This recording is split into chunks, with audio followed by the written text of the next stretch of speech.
And we really have to start with basic workshops like, why is digital transformation important for governance? If you can tell me that this is not a problem in your country, I'm very happy for you. If you agree with me that you're working in an organization who has really realized what this means, congratulations. The way we are going about this is actually building a consortium of partner companies, working with multiple cities and creating this standard, as well as from IIC side creating a reference implementation which will be open source. It's really about having communities like cities, NGOs, companies that can define actions they want to support, and then users being able to prove these actions through either social-based proofs, sensor-based proofs or oracles. And when they can prove the action, they would be getting tokens they can afterwards use for specific measures.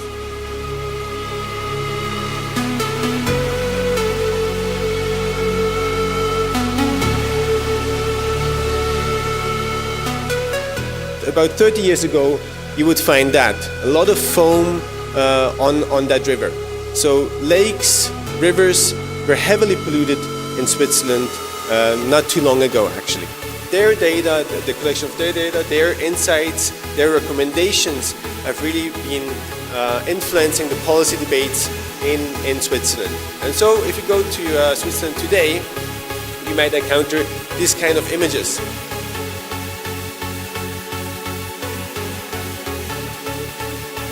As part of the National Urban Information System, we had created a 152 towns database at 1:10,000 scale. All of them are put out on the public domain today, particularly with the present initiative of the government to look at AMRUT as a main program wherein we are talking about 500 cities at a very high scale mapping, 1:4,000 scale mapping, and India is now taken off in a big way as far as geospatial database usage is concerned for master plan preparation. ISRO is helping out in providing the base layers wherein the ULBs add on respective other layers to make the master plan much faster as compared to what it used to be earlier. Satellites become a much greater platform to be able to doing things much more effectively, maybe not with the same precision, but from a decision point of view, they will help achieve things much faster. We need to bring this relationship between cybersecurity and sustainable development and sustainable growth, and have these conversations put up in public in countries like India, where we are taking security for granted.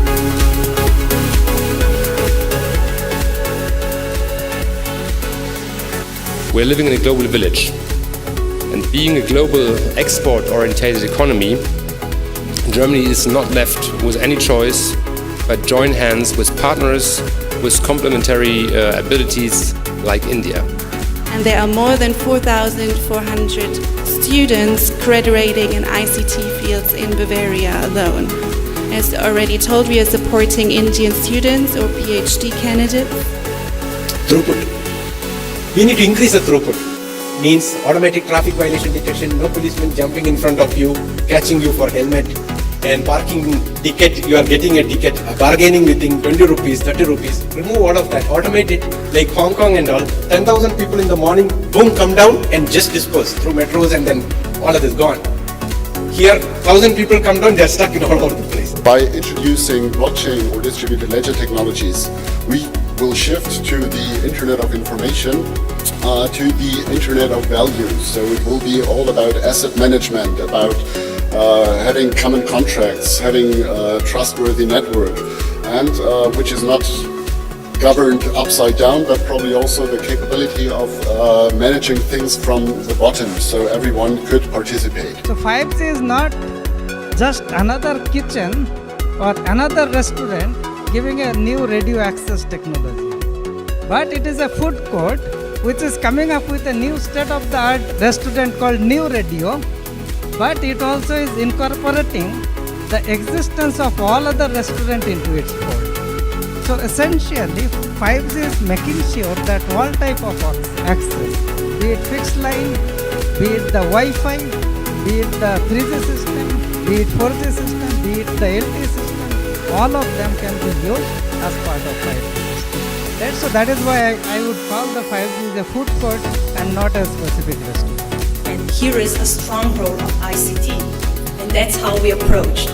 We try to connect through not a platform, but I would prefer to say an ecosystem, to connect citizens with government or the city, to connect employees with their human resource management that guides them, motivates them, and while giving back the most important and valued data, that cities know how to react, where the need is.